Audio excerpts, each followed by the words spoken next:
Assalamualaikum warahmatullahi wabarakatuh. Pada kesempatan kali ini kita akan melakukan pendekatan diagnostik nyeri pleuritis atau pleuritic pain. Jadi pendekatan diagnostik pleuritic pain ini ataupun nyeri pleuritis ini masih dalam grup pendekatan diagnostik nyeri dada akut. Jadi dia masih bagian daripada pendekatan nyeri dada akut, namun kita akan lebih eksplor lebih dalam lagi apa yang disebut dengan nyeri pleuritis atau pleuritic pain.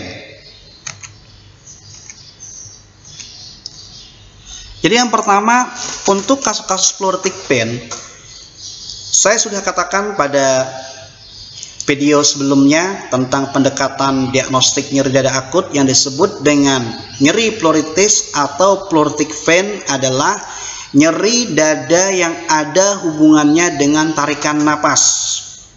Jadi kalau dia menarik napas maka akan muncul nyeri dada.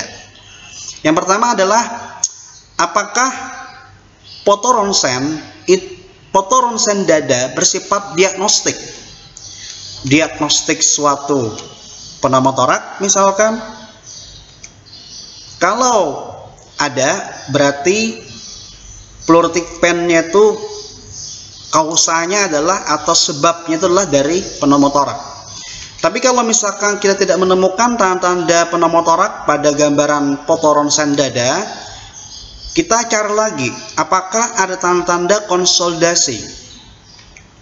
Mungkin itu adalah suatu pneumonia. Tentu saja kita cocokkan dengan anamnesis, apakah pasien ada mengeluh demam, batuk berdahak, dan sesak napas. Kalau pada potoronsen kita juga tidak menemukan tanda pneumotorak dan juga tanda konsolidasi, kita cari lagi apakah pada potoronsen dada kita menemukan tanda-tanda suatu efusi pleura. Kita akan bahas lebih spesifik lagi nanti pada review berikutnya tentang efusi pleura. Kalau tidak juga, kita tidak menemukan gambaran pneumotorak, konsolidasi, dan efusi pleura pada potoronsen, maka kita berusaha mencari apakah pada potoronsen dada tersebut terdapat lesi tulang pada lokasi nyeri. Mungkin saja itu adalah suatu fraktur, tumor, atau tanda-tanda metastasis.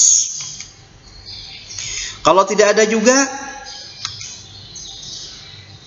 kita gali lagi untuk tanda klinis daripada konsolidasi dan gambaran infeksi saluran napas seperti demam, batuk berdahak, maupun sesak napas yang mungkin itu adalah suatu pneumonia. Kalau kita tidak menemukan tanda-tanda pada nomor 1 dan nomor 2 ini, kita lakukan lagi kajian secara klinis atau berdasarkan potoronsen dada tentang kemungkinan suatu keganasan.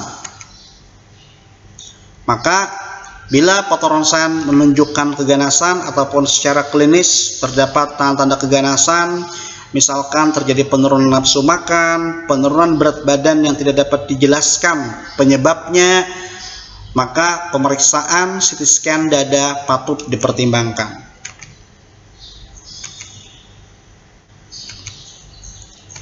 Kalau nomor 1 sampai nomor 3 juga kita tidak menemukan tanda-tanda tersebut, maka kita lakukan penilaian klinis lengkap, kita lakukan pemeriksaan darah, D-dimer, CRV, dan analisis gas darah. Kemudian kita berusaha temukan apakah ada tanda-tanda desir perikardium atau precardial fraction rap atau gambaran perikarditis pada rekaman jantung. Perikarditis pada rekaman jantung sebagaimana yang telah saya jelaskan pada video sebelumnya, yaitu gambaran ST elevasi yang bersifat difus.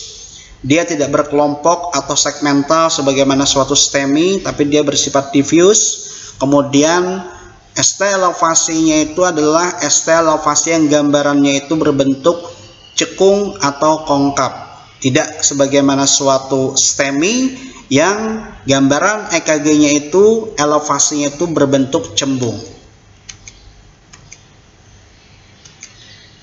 Kemudian kalau juga kita tidak menemukan tanda-tanda tersebut dari nomor 1 hingga nomor 4 ini, maka kita perlu melakukan perhitungan skor well atau memeriksa kadar D-dimer, atau mungkin kita menemukan tanda-tanda hipoksemia yang tidak dapat dijelaskan, karena ini adalah untuk menyingkirkan kemungkinan suatu emboli paru atau penyebab lainnya. Sehingga kalau kita menemukan skor well lebih daripada 4, atau ada peningkatan kadar D-dimer, atau ada hipoksemia, jadi saturasi oksigennya itu turun di bawah 90%, tapi kok tidak ada tanda-tanda edem paru, sehingga hipoksemia ini sulit dijelaskan.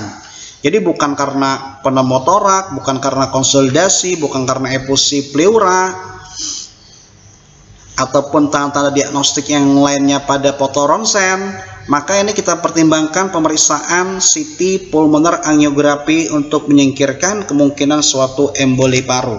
Untuk emboli paru juga sebetulnya dapat kita lakukan pemeriksaan ehokardiografi baik secara transtorakal maupun transesofageal.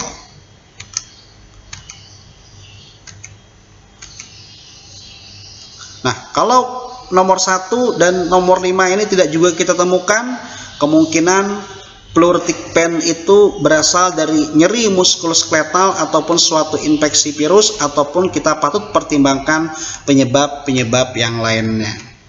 Demikian review kami tentang pendekatan diagnostik nyeri pleuritis atau pleuritic pain, yang mana ini masih bagian daripada pendekatan diagnostik dari nyeri dada akut.